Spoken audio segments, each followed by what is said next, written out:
Hey everyone, welcome to episode 63 of the Pickleball Effect podcast. I'm your host, Braydon. And I'm Kyle. We got a little different setup today. We don't have the table with us.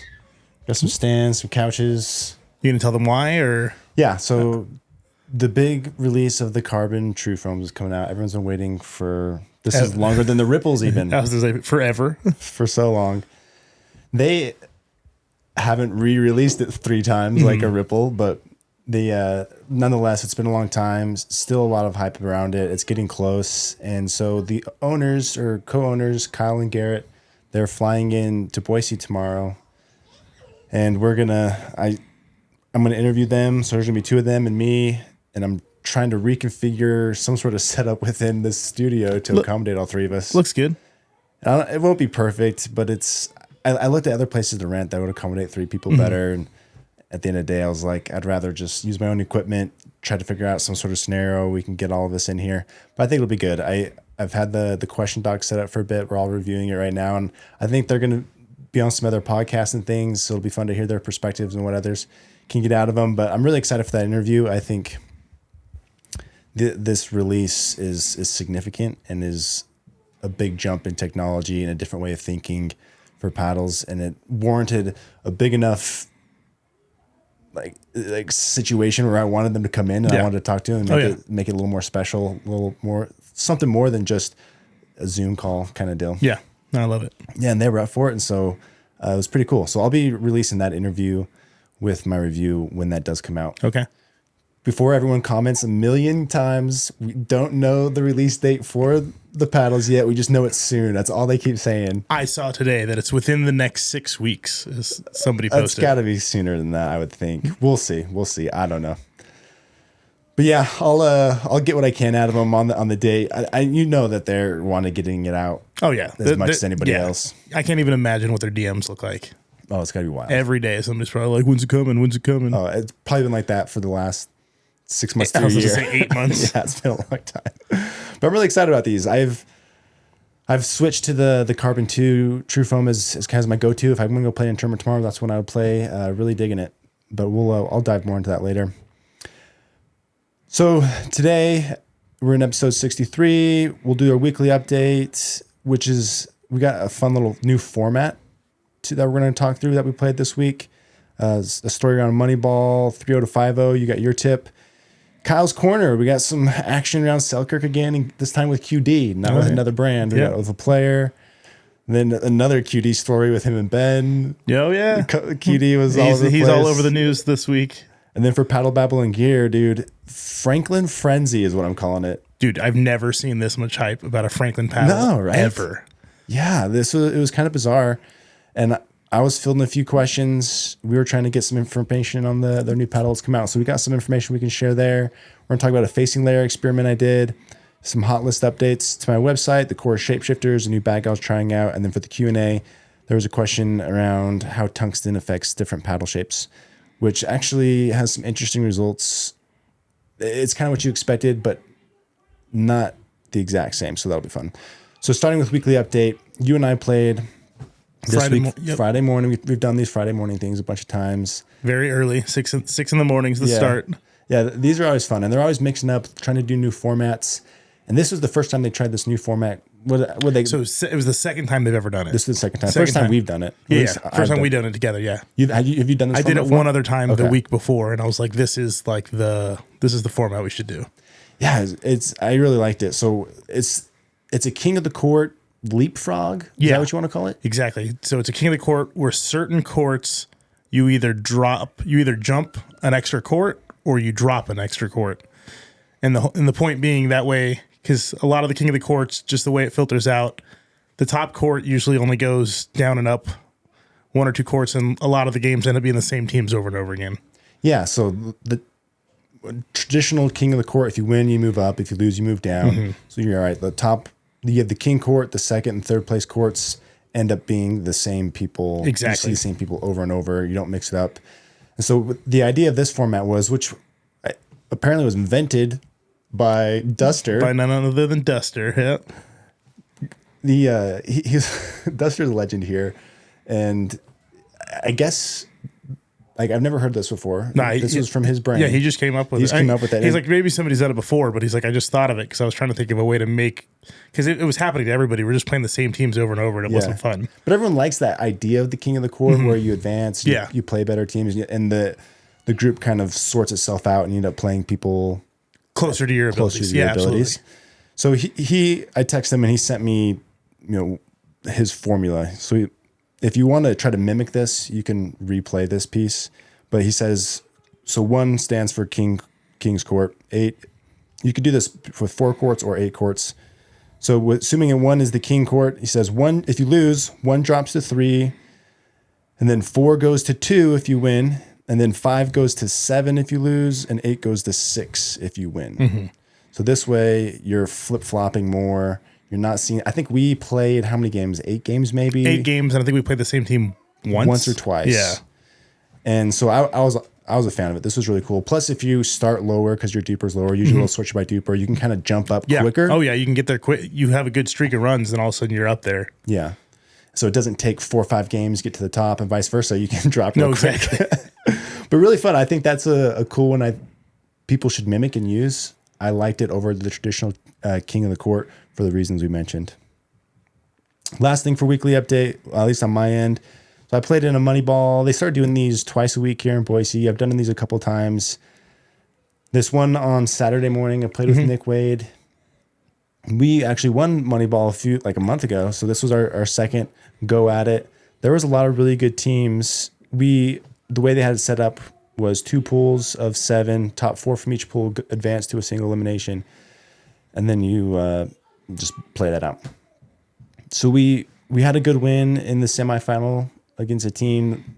I mean, that could have gone either way. We were actually down, ended up pulling that one out. They gave us a couple points is what happened, really. I didn't feel like we beat them. They kind of gave it to us. But we make it to the final, so we're playing Kenny and Billy. Okay, good team. Really good team. They were in our pool, and they actually skunked us. They beat us. In the pool play, because we're trying to speed up time, we're only playing to 9. They beat us 9-0 in the pool. Man. Yeah, it was pretty bad. And we won all our other matches, and they played well. They beat us up. So we're playing them in the final now. We obviously want revenge, and they're playing well, obviously. So they jumped out early. I thought we were just playing 1 game to 11, and they were up 11-4. And I thought it was over. I would go to shake hands like, Braydon, we're playing 15. I was like, oh. So we keep playing. Ends up getting, they ended up going up 14-5. Oh, man. So it's 14-5. There was the time ran out on our court. So we had to switch courts. So we had this unintentional timeout that went into our favor. We switched courts. I'm talking to Nick. They were I was playing right. We were stacking. They were having a lot of success with the cross court dink to Wade. We just weren't able to create off it. You've seen Wade play. He can, create offense from a lot of areas. Yep. So we were just like, let's try this out. Let's switch up the pattern. Put me on the left, put him on the right. And we must have went through 4 or 5 side outs with them at 14, and we just kept crawling our way back. And we ended up winning 16-14. Very cool. And it was the most fun I've had in playing in a hot minute. That's a good team too. I bet that felt good. Dude, it felt really good. You're ready to pack your bags. Kenny and Billy are competitors. We've played them a bunch, and it always feels good to beat them because that's awesome. Everyone just wants to win so bad, and they beat me more than I beat them all the time. But it was just this epic comeback. It was so fun, and it was just cool to we shifted strategy, just stuck to it, just played well. And when you're down that not only that much, but when they're only 1 point away, you have to play tight. You can't make a mistake. Yeah. You can't just give them an easy point. And we pulled it out, and it was so fun. I'm gonna remember that one for a minute. That's awesome. How much money did you walk away with? It was $70. Huh. So of the 14 teams, every player did $10. Okay. And they do the thing. So top 3 pay out, and then if you don't make the top 4 in the pool play, you play in a bottom rung. Yeah, like a consolation bracket. Consolation bracket, and then the winner of the consolation gets their money. Their back. money back, yeah. So I like that you can get some money back. I've done that a few times. Won the consolation? I've won my money back a couple times. Yeah, there you go. Anyways, that was a fun story. I really enjoyed it, and I don't know, dude. I just had so much fun. It was just. I'm gonna remember that one for a minute. Anything for you on the weekly update? No, I think the only time I played was with you on Friday. Other than that, got a bunch of paddles in. Anything you're excited about? I haven't got to hit the all courts yet. Have you had a chance to hit them? No. from 11.624. So they changed the formula for those. If you haven't heard, they originally had the CFC, so carbon fiber, fiberglass carbon. They're switching it to carbon fiberglass, which we've seen in a lot of different places now. I got a request from a guy. He wants me to hit the Alpha 1 side by side with the All Court to see if it's basically the same paddle. Because the Alpha was a beta, like it was him trying stuff. He wants to know from me if he should buy the Alpha or the All Court, like if it's the same paddle. So that's a good question. Actually, I'm not 100% sure what the makeup of the Alpha is. I'm not either. I like the way it plays, but I don't. He didn't send me like the facing layers and stuff. So yeah, I don't know how that one's built. I never did end up putting a ton of time on that one. Mm-hmm. I got one with the intention of, I actually bought that one, and then he messaged me like, he's like, Braydon, don't buy paddles, just let me know. I was like, okay. That's great. But I haven't put a ton of time on that one, unfortunately. With it being like a limited release. Yeah, you usually don't hit those. And I didn't know it was a limited release, so then I felt like a jerk when I'm like hitting it and loving it and telling people about it. But he keeps making them. Now he is, yeah. But originally there was only 50 of them. Yeah. Okay, let's go to 3.0 to 5.0. All right. So this all goes to the worst piece of advice I ever received in pickleball. Okay. When I first started playing, I forgot who it was. They were like, the point of pickleball is you need to run to the net.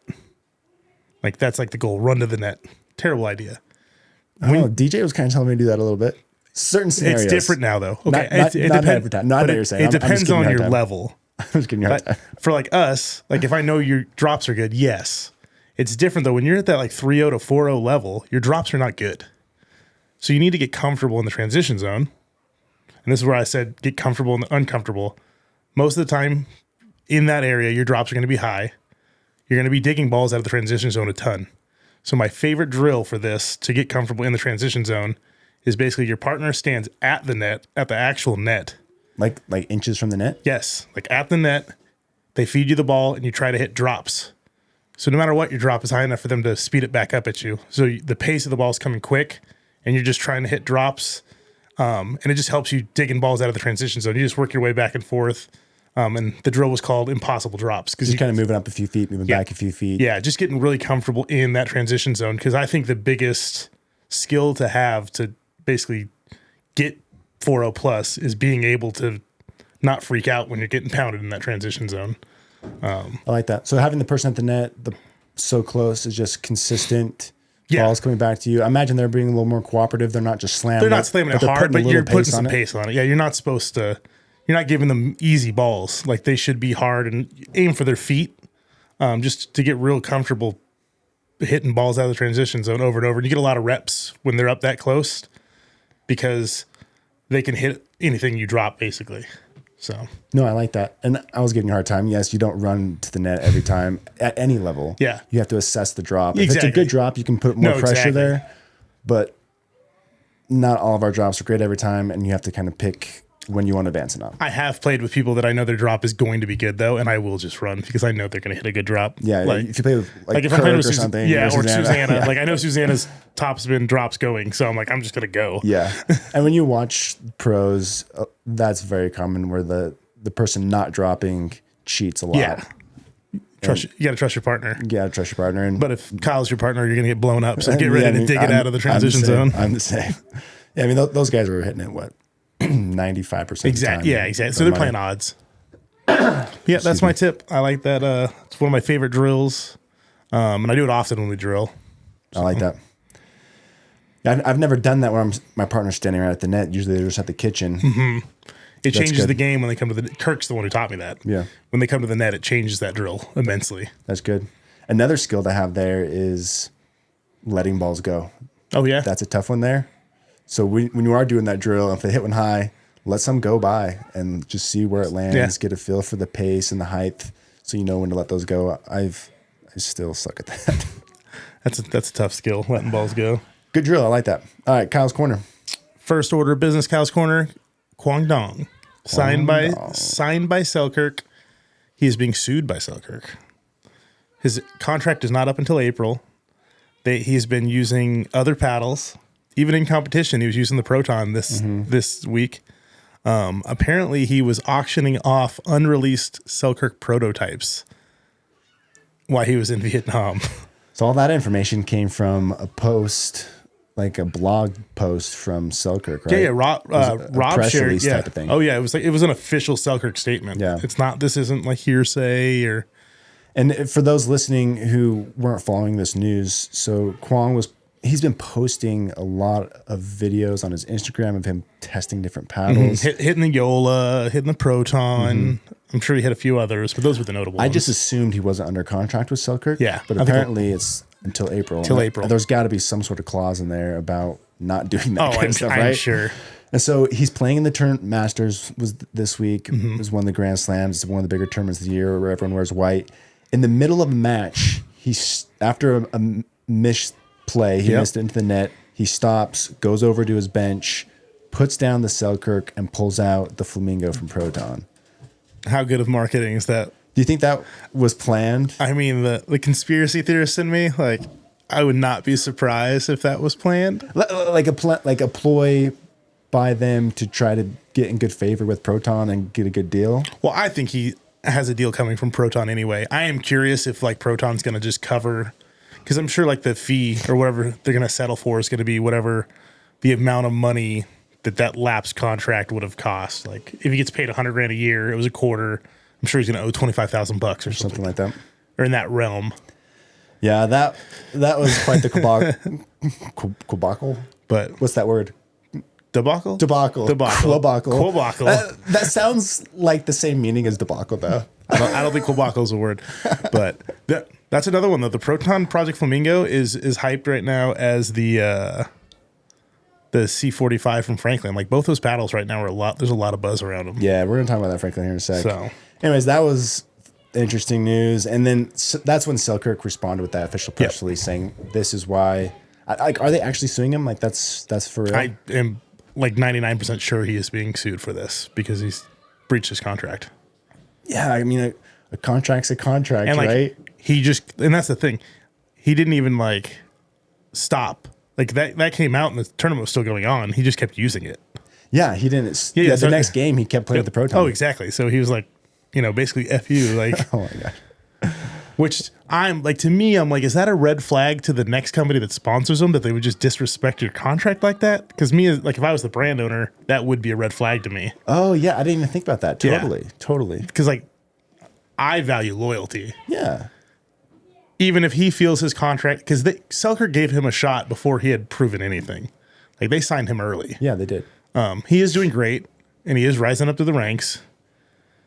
But I mean, you should still respect your contract. I agree. Oh yeah, respect your contract. I agree. Especially it's April. It's a couple months, and then you can go whoever you want. This for however always much you want. happens to Selkirk. There was the whole Ed Jew thing with Selkirk. It was another similar situation to this, just with an influencer. Exactly. He wanted to try more paddles, but he was still on contract for X amount of time. Yeah, it's always Selkirk for sure. I guess when you sponsor as many people as they do, it's more likely going to happen to them, right? But it just seems like it's always Selkirk. Other Quang Duong news is Mr. Ben Johns tried to absolutely decapitate him. Dude, this went viral. Instantly went viral. Ben was 100% not even trying to keep that ball in. Andrea Koop commented on my post, and she thinks he hit it exactly where he was trying. He was not trying to hit him, just to hit it above him. I think he was trying to hit. Like when I look at it, I don't think his aim's that good when you're just ripping it that hard. I mean, give us the backstory to this. Like what happened? Ben does not like the way that Quang Duong plays. He goes for body shots and just rips the ball as hard as he can often. And Ben even said that. He called this, he said it was a warning shot. Oh, Oh, yeah. They asked him in the interview. They asked him in the post-game interview, like, why'd you do that? I didn't see that.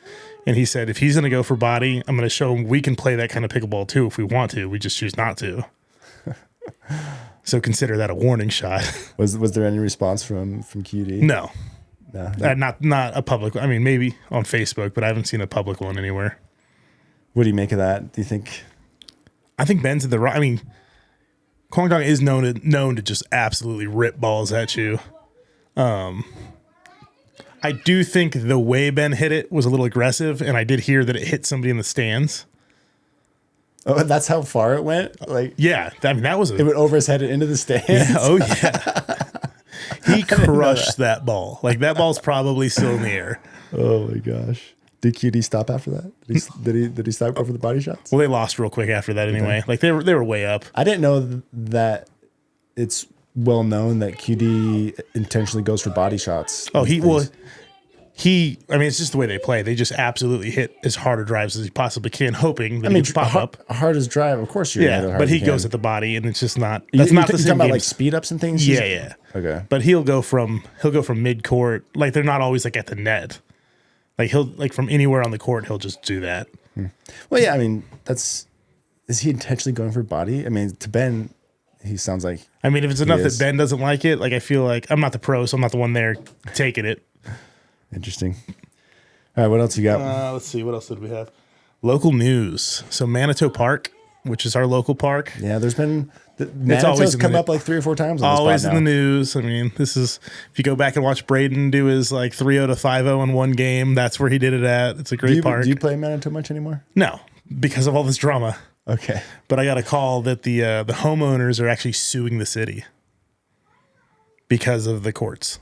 Wow. So that's coming down the line, and they want pickleball players to back them in the suit because they think they want to sue and make them move the courts. They think the courts should be further away from the houses, which I agree with, but like they are like butted up right against the houses, and that park's huge. Like you could have put courts anywhere in that park, but is there space somewhere else where you can put them? Tons. They only put them there because that's where the tennis courts were, and the courts were already. But even for the tennis courts, that was a weird place to put them when you have that much land. It's not that loud. So they're suing. They want the courts moved, and they want pickleball players to back it. For or against the sue? I'm for it because I don't like Boise Parks and Rec. I don't think they have our back. You've had some run-ins. Had some run-ins. I think they are very anti-pickleball anyway. So I think the homeowners should, and the homeowners, what they want is the courts moved. I don't think Boise Parks and Rec's going to move the courts. I think they'll just shut them down though, which is going to suck. Yeah, if they move the courts, great. I know that's a win for everybody. Then they could probably fix the hours because they have the curfew late. That they can probably it's like curfew and open days. that up a little bit. Yeah, you can't play there Sunday, Monday, and you can't play there past 7 p.m. So yeah, it seems like a win-win for everyone if they do move them, but it doesn't sound like they would. All right, my last thing. This was aggravating during the tournament. Did you see all the teams just abusing the challenge rule as a timeout? Yes, but was that a new, like it was 3 challenges for free anytime for both teams, right? I think it's 2. Was it 2? I think it's 2 if you don't get. It all depends on if your challenge is good or not. Okay. Because So if you challenge and it's good, freebies. It doesn't get taken from So you. you can keep them. So you can keep challenging if you keep winning. But everyone got 2. Yeah, so you got 2 video challenges and you're 1 timeout. Is that the same as previous tournaments, or was that new? I think that was new because I've never seen it. I had never seen this happen at a PPA. So these teams were just using the video challenges as timeouts in a bunch of different situations. Yeah. But they only have 1 timeout, so can you blame them? Like only have 1 real timeout? No, I don't think it's the players' fault. The players are going like they're playing within the rules. It's annoying to me though that I think that should be fixed as far as the rules go. Like you shouldn't be able to challenge stuff that like just fake stuff. Yeah, like just fake stuff. Like they challenged a foot fault when they were like 4 feet from the kitchen line. Yeah, that was the one I was thinking that was on Ben. Yeah, which I'm just like, that's ridiculous. Yeah. There should be like some kind of penalty for, and somebody was saying, I forgot what sport it was, but like in tennis, I guess if you like challenge something in tennis, I guess there can be repercussions for bad challenges. I don't know enough about tennis though. So yeah, I mean they've played around with that. Not in tennis, I'm saying in pickleball, where if you lose a challenge, you lose a timeout. It's probably just a matter, like the answer is just finding that right mix, whatever that is, and a better video system because the video system's trash again. But it's back to trash. Yeah, but next gonna make their own. Next tournament, the new system's being implemented. The homegrown one. Mm-hmm. So I commented on Jason posted that it was going to be Jason Aspis, the president. He posted that next tournament they're using the new video system. So I commented, I was like, the pressure's on. Don't mess it up. Well, sweet. That's all I got. All right. Kind of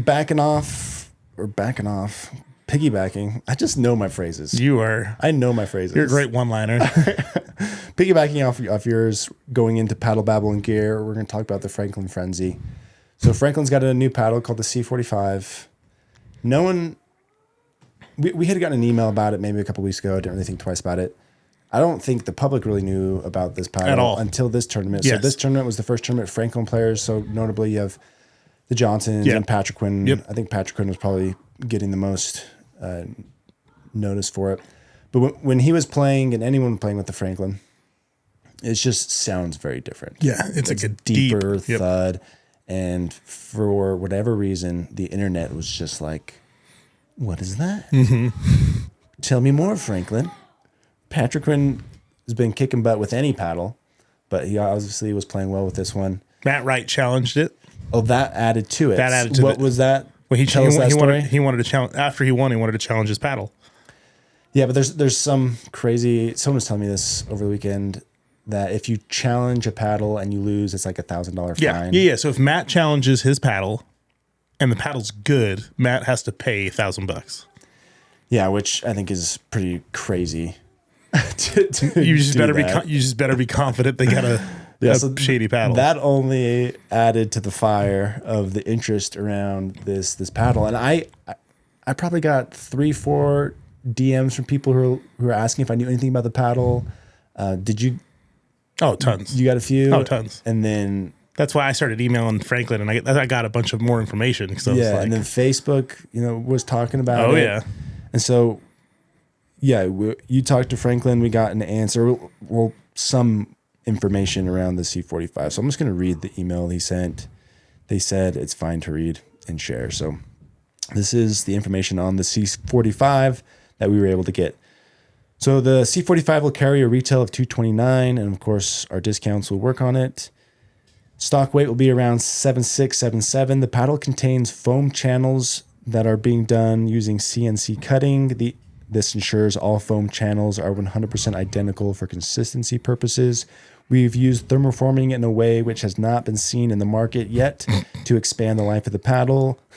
I.e., they can't be sued by Onyx for using their process. Maybe so. The paddle will be released the end of February in one shape, a 14mm hybrid with limited quantities. A C45 series will follow in March with 2 other shapes and 2 other thicknesses. So the main thing here being it contains foam channels, presumably in a honeycomb plastic core, which sounds a lot like a Vatic Pro. I was going to say Omni, Vatic, right? Yeah, like Vatic Pro. Also, the one that got banned. To be clear, the Ripple has channels too. I mean, we'll have to X-ray it and see how they actually did it, because that's not enough information to see how they actually did it. Yeah, but yeah, that's all we know about it. And this is a big bump in price for Franklin. Huge. They've always been very aggressive on the pricing, like mid-hundreds. Like yeah. I remember the Ben Johns was at $99. It was like the cheapest pro level paddle for a long time. Even their series they came out with last year was $150, so $135 after your 10%. So this will be $230 before codes. So that was interesting. Very light at 7.6, 7.7. Gives you some room for weight. Yeah. Obviously has that very deep thuddy sound, but they're looking for more power. Everyone is. It's got to be something. They're sending us our paddles on Tuesday.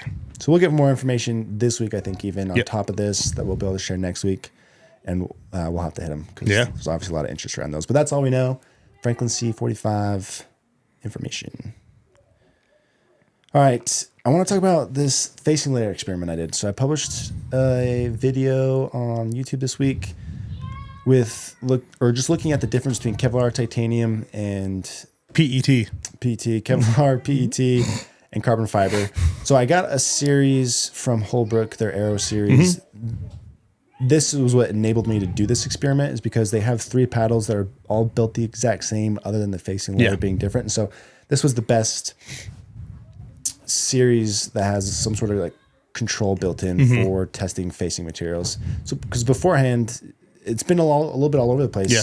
The Ruby's really soft for a Kevlar. Then you have a stiffer, poppier J2K or the Azul. Yeah. And so Kevlar hasn't necessarily had an identity. We had guesses of how it plays, but it's shifted over time as we played different paddles, and it just kind of turned into, we just have to hit it.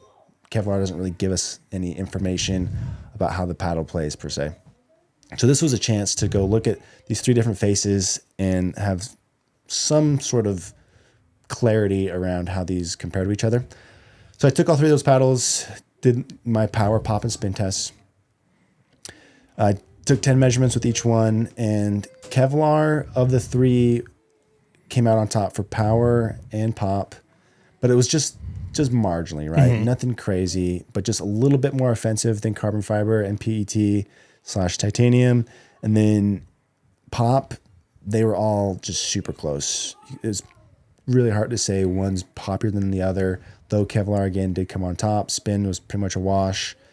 And so based off of this little testing, and then of course feel, this was one I was most interested in. Was, okay, what is the feel of Kevlar versus these other two, knowing that everything else is equal, right? The Kevlar did have the stiffest, most responsive feel to it, but it was very, very close to carbon fiber. It was just extremely subtle, the differences between Kevlar and carbon feel-wise, though I would say Kevlar was a little stiffer. And then the titanium was noticeably softer than the other two. So that was the biggest difference there. So titanium was just a little more control-oriented, definitely softer feeling than the other two, while Kevlar and carbon fiber were very similar. Picking between the two, like in that Holbrook series, it comes down more to like aesthetics than performance. Though if we're getting nitpicky, Kevlar does seem to give you a little bit of edge. And so some of the takeaways I got from this was, one, there is a little bit of difference. It's subtle, but there's differences between the faces. But looking at the performance of the paddle goes way beyond the facing material, just the facing material. But I do think brands can use these in clever combinations to get the performance they want. For example, the Invader. Yeah, so this has the titanium face, but then they do titanium carbon fiberglass.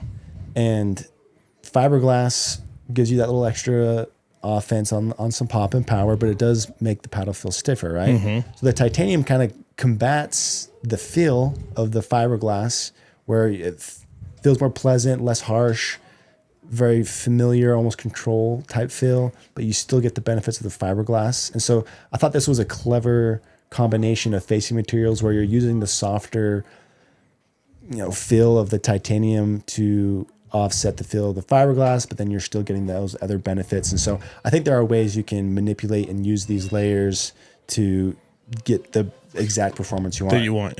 Another example I'm think of as a Technofiber Select, which has a Kevlar face and a 15 millimeter. So the Kevlar plus the 15 just gave it a little more offense. And so it's this above average all court paddle. And I think that was a nice little combination of putting two marginally offensive things together with the thinner core and the Kevlar face to give you just a little boost offensively there. And you can feel that that's giving you a little more than most all court paddles. And so I do think there are combinations with other designs that you can use these, just use the materials in a clever way to get the performance you want. And so that was fun. That video did not perform very well. I thought it was like really interesting. Yeah, I liked it. And I thought it would get a little more love than it did. But our podcast crushed it. The podcast did well last time. And you never know with what videos are going to do well. But I've done a handful of experiments, and they've all usually performed well pretty on YouTube. Well. And this one didn't perform as well. And so that was fascinating. You should show some more leg on your thumbnail. I think that'll pull more views. No, I don't think it would. Oh, okay. It's worth a try. No, I don't think it's worth a try, Kyle. All right. And then I did a big update to my hot list. So I have a page on my website that has the top 6 paddles for control, all court, and power. I have 3 gold, 3 silver awards. There are so many good paddles out there. It's really difficult to narrow these down. And usually the difference between the winners and the losers is very small, very marginal. And I try to mix up the winners a little bit where there's some variety, where you have like an elongated, you have different shapes. You'll find something that that will fit your style if you're looking at this list.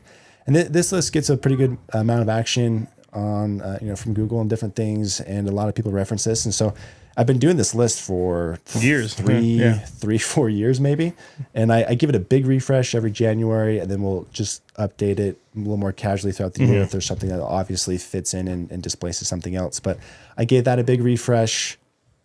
And so if you want to go check that out, I'll put a link in the description. But a couple of notable entries I put in there. So I have the Chorus Shapeshifters as a gold for control. I did that for a few reasons. One, it's nice having multiple shape options. I think the spin on there is just a little bit better than a lot of stuff out there. And so again, like it's just the small stuff. So you like the new shapeshifters? There was nothing about it that I was just like, wow, this is huge. This is amazing. And I think it was meant to be this all court paddle when in reality it ended up being this really good control paddle. Yeah. And so it wasn't this flashy, really cool, amazing release. But when you look at it for what it is as a control paddle, I think it competes like really well in the modern control space where it feels and behaves like a control paddle, gives you a little extra oomph. Then you just have options, and I like that. And anyways, so that one went in there. I'm trying to remember what the other ones. I replaced a couple in the silver. Oh, I put in the jelly beans. Yep. Again, 3 shapes, really good deal, price wise, and they're a little more offensive for control paddles. You have some variety there. If you don't want like a pure control paddle, but you don't want you're not like ready to go into the all court area yet. And then going to the all court, I put the carbons, the true foam. I saw that in there. There, it's not released yet. But were you allowed to do that? I just put a placeholder in there. I was like, this is going to be here once it releases. So I put it there. It's like this. It's more like an aggressive all court. I imagine there'll be some people that will call it a lower tier power paddle, however you want to slice and dice it. But I'm excited for you guys to see this one. It's a good paddle. But threw that one in there. I wanted to talk about these last week. I threw these. This is another chorus win here. So this is their Supercourts. These release January 27th. Yeah, that sounds right. And have you spent any time with these yet? Yeah. What's your favorite shape? I liked they all just kind of behave like you expect to me. And so I like the SX. The SX, and the SX, the SX is my like favorite. Did you like that one a lot? Like I probably wouldn't play competitively with it, but it's like the most fun shape to me. Yeah. Yeah, they did a good job with this. And it's priced at $119 before discounts. So it's this really good deal price-wise. And then, they have the 3 shape options. This one is the CFC layup, whereas the shapeshifter was CCF. Yeah, CCF. And so it gives you more offense. Has a little more power. You hit that activation layer quicker. Yep, and it has bigger cell size than the shapeshifter. So there's just more offense all around. It is a little stiffer feeling, but... But it was toned down from like the fire though. I felt like the fire was definitely stiffer than the Supercourt. Totally. It's not the fires. We talked about this before. They have that cheaper feel to them. It was just hard to get behind them because I didn't like how they felt. These are definitely more familiar. Yeah, a little stiffer, but not out of the Supercourts have actually been my favorite releases of theirs, and I like the color scheme. So yeah, I thought it was a little more exciting than the shapeshifters. One for the price, and I thought the performance. Fit their description well. And the other element I liked about it is they're very light out of the box. Yep.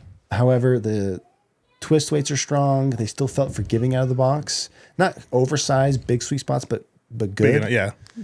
Better than you'd expect for how light they are. So you have this nice combination where you can play it out of the box, super light, or you can weight it up and find the combination you want. And so it's hard to find something that's light and forgiving out of the box that's playable, whereas like the fires you had to add 100% you had weight, or they were just really tough to play with. So these you don't have to add weight, but you can if you want. So they're light, forgiving out of the box, and then are customizable if you want. Anyways, I thought those were good, great deal. I threw them in there. Got the J2K as a gold. There was one other I think I added. I can't remember. And then Power. The Invader got a gold too. Oh yeah, that was the other one I threw in there. I threw the Invader as a gold on the. I like the Invader. On the all court. It's just really solid. I have this video coming out here in a week or so of 6 different hybrids that have come out recently, and this was part of those 6. And this is the one I just kept coming back to. It has the offense. It feels really plush. It's very forgiving. It's just everything I loved done it right. because to me it felt similar to the Shogun, but that fiberglass made a huge difference. Yeah. No, you can tell it gives you a little boost. But it didn't feel all that different. No, I have a feeling though there's a Shogun going to come with the same layers. Yeah, I think that'd be smart. But the Shogun is a good paddle. Or the Invader. The Invader. I mean, I was like very surprised how much I'm digging it, and it was really good. All right, but yeah, you can go check out. Oh yeah, I guess for the power category, this is kind of on hold for a minute. I did rearrange it. I have the Yolo 3S and the Paddle Tex is the top dogs right now, and then I have a couple in the silver. But I'm waiting for the Vapors. Those are pretty. Not the Vapors.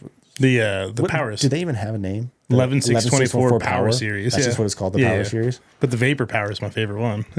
Yeah, so I'm just starting to hit those now, getting prepped for their launch, which is early February. I want to say 9th. Something like that. That could be wrong, but that feels right.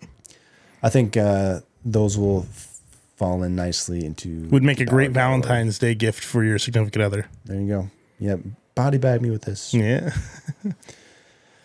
You struck my heart. Last thing I have here is a new bag I've been trying out. So this is a company called Geau. They're a tennis bag company. And one of our subscribers, I wish I would have wrote down the name. It was a minute ago. We had talked about the ADV bag. Oh, yeah. Which I'm still liking. I'm liking the ADV bag too, yeah. I've been favoring it. I go between the kitchen bag and the ADV bag, depending on what I'm doing. Yeah. And yeah, I've been favoring the ADV more. I do like the extra space. But this is a tennis brand. It's got their eye on pickleball. And someone has said, hey, go check out this backpack they made. So I reached out to him. We chatted. He sent me this one to try out. And so this is $150. So it's cheaper than the other two. Mm-hmm. But again, like ADV and like Kitchen, this guy he designed this. Okay. This isn't an Alibaba bag. He went and looked at the needs of tennis. This is the V2 of his original. And then so I'm gonna just show you because there's a lot of elements I like about this, but not everything's perfect. So it has the bigger pockets on the side for water bottles, easy to fit big ones.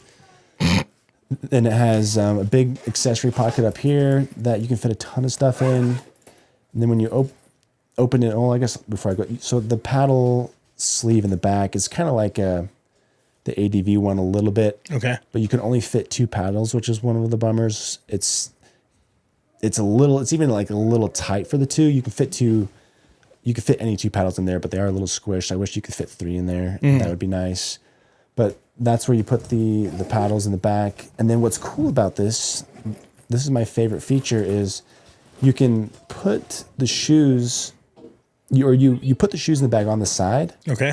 And then it has a little divider here in the middle that separates the 2 halves of the bag. So you have your shoes on this side, and then you just have a pocket on this side, another accessory pocket up here. Okay. But this divider is really slick. So one complaint I have about a lot of bags, including the ADV, is when you have the shoe compartment opening from the bottom, you go to the court, you'll take your shoes out, and then everything you had on top of your shoes just falls. Yep. And then when you go put your shoes back in, it's kind of a pain about to have to rearrange everything and stick your shoes back in.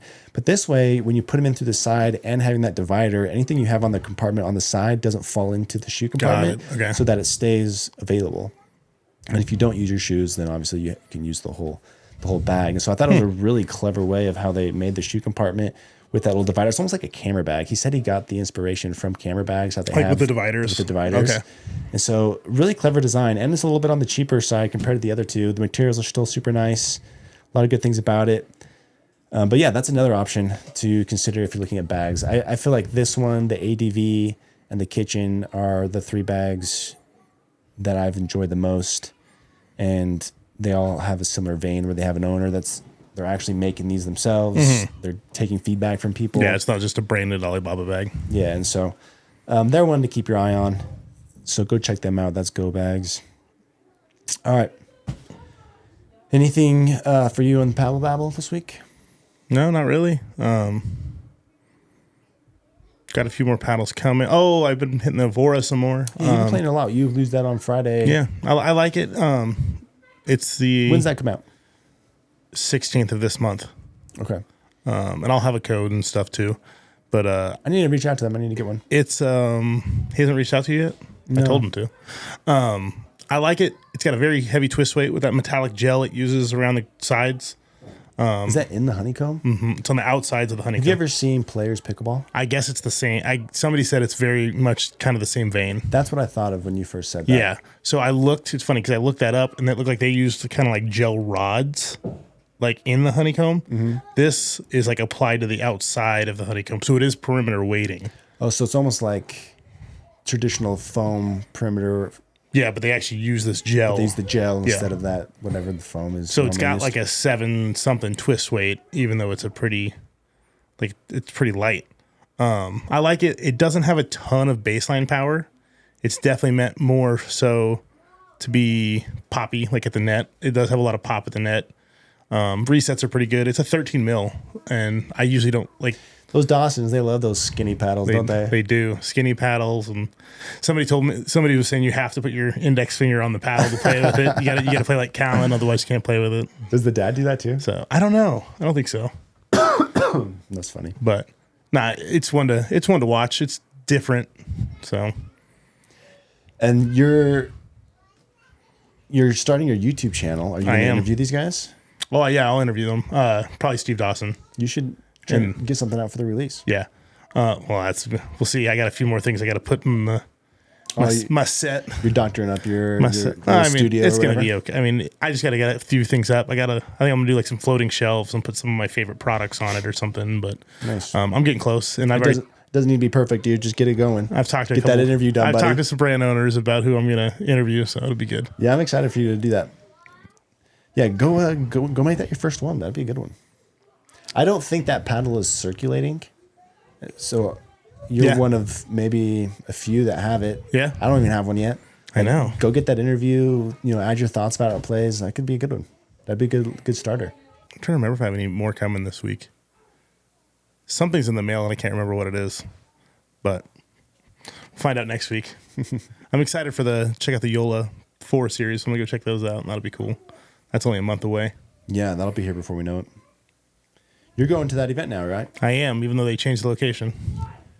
You said Vegas now? Yeah. So originally it was going to be at PPA Mesa. Mm-hmm. So I booked flights, and then they were like, "Psych, it's in Vegas." They haven't emailed me saying it was Vegas yet. Well, I messaged her. I was like, "Is this official?"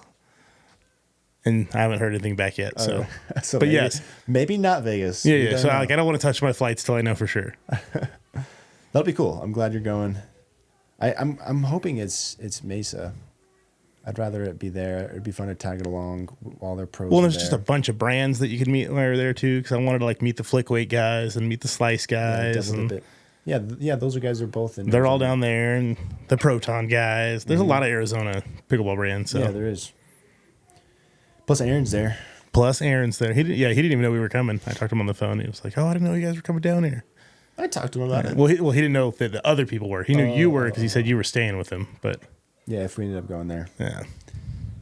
All right, last segment, Q&A. So, I didn't write down who this was, and I'm kicking myself because it's fun to hear your name. Yeah, on they the want pod, shout outs. So sorry, awesome person who submitted this. Fail. So the question is, does tungsten tape affect paddle shapes differently? That's what we're going to answer. I did run the numbers on this. Let me pull up my sheet. So while I'm looking for that. So to test this, what I did was I grabbed the 11.624 All Court series. Obviously, I haven't hit them yet. I was say those look pretty new.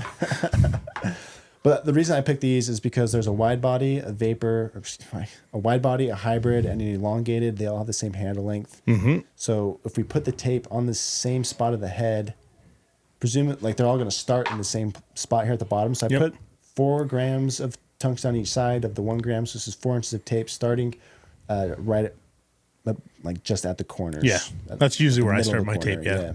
So it's not on the throat. It starts at the corner and then goes up the side. And so this way, they're all starting in the same spot, and whatever difference we see in numbers, we know is because of the shape, right? So that's the paddles I use. That's the configuration I use. If you're watching, you can see the setup there.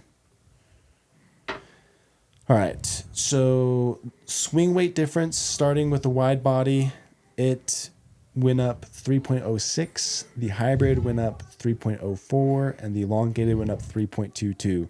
So normally I measure swing weight by whole numbers. Yep. So 115, 116, 117. These numbers were so close that I did decimals. So the wide body and the hybrid were essentially identical, but there was a jump in swing weight for the elongated. This makes sense, right? Yeah. It is skinnier. It's going to go up higher on the face, and it's going to be further away from your hand. That's going to increase the swing weight. Twist weight, this is where we saw more variation. So the wide body got a twist weight bump of 0.82. The vapor, the hybrid, got a bump of 0.75. And then the elongated got a bump of 0.72. So this was more linear, where the wide body got a bigger bump, elongated didn't got less. And then balance point was the exact same. They all got 1 point up in balance point. Got it. Okay. So twist weight, this is fascinating to me because you get less twist weight improvement and more swing weight increase on elongated. Yeah. This almost solidifies in my mind that elongated is the inferior shape of the three.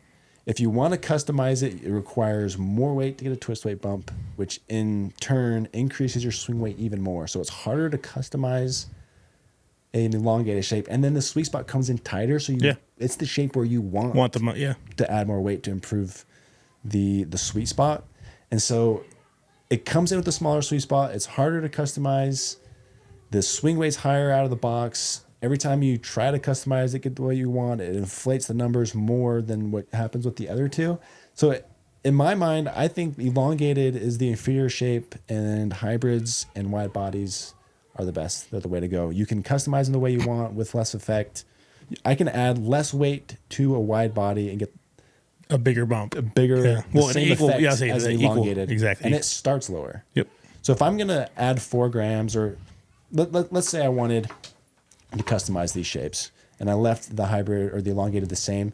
If I wanted a similar performance, I could probably half this weight for the wide body, just move it up a little bit, and I'm gonna get the same impact with less weight on a wide body as I am an elongated, and then obviously the hybrid's somewhere in the middle. So last year I started moving to wide bodies. Yeah. I was a big fan of them. I just started seeing all the benefits of the hand speed, the extra forgiveness. And I think if you want to go longer, you just get a hybrid. Yeah. I don't think you go elongated. I mean, the hybrid of this is my favorite. Now you're an elongated person. I am an elongated person. Did I just hurt your feelings? No, because I'm telling you, the hybrids are growing on me. Are they? Okay. Yeah, but I have always been an elongated person, always. All right. Well, I'm glad the hybrid is growing on you. Tell me what you're thinking. Why are you gravitating maybe to more hybrids now, or maybe you still like elongated more? Well, I think that there's a little more forgiveness. And now, like, I used to feel like elongateds were so much more powerful, but I feel like every shape now is like catching up, that I don't feel like it's absurdly more powerful in elongateds now than even standard shapes. Like I feel like if you went a couple years ago, like a wide body paddle was much weaker. I say much. I mean, the numbers are still pretty small, but like say 3 miles, like 3 miles an hour. It was noticeably weaker. Yeah, exactly. And I feel like everything now has basically with technology is much closer. So why not get the more forgiving shape? And I was talking to one owner, and he even mentioned like your consistency of good hits actually equates to technically more power, because like you're more consistent with it. Yeah. Like versus having a smaller sweet spot and you're not always hitting that spot. Yeah. Yeah. We had talked about, this must have been 2 months ago, where my buddy Geau and I did that experiment where he was getting more power on the wide body shape versus the elongated, even though the elongated technically gives you more power when you hit the sweet spot. But because he wasn't hitting the sweet spot every time, he got more power on average. Exactly. With the more forgiving shape. Exactly. And so there's that. Plus, I really like your take on, like, paddles. You don't have to go elongated to get power. No. You can get power in every shape. In every shape now, yep. And so that is less of a constraint for these wider, shorter shapes. Yep. And yeah, toss elongated, dude. Let's just stick with wide body and hybrids. hybrid. In the modern game, that's all we need. And I don't care what the pros are playing with. Don't watch what they're playing. they're getting paid to play with what they play with. Yeah, it doesn't matter what they're playing. For all of us, these are our shapes, and sounds like I'm winning Kyle over. Maybe a little bit. Isaac just unfollowed this podcast. Don't listen to Isaac. He doesn't know what he's talking about. Well, there we go. That'll wrap us up. Thanks, everyone, for tuning in. Have a great day.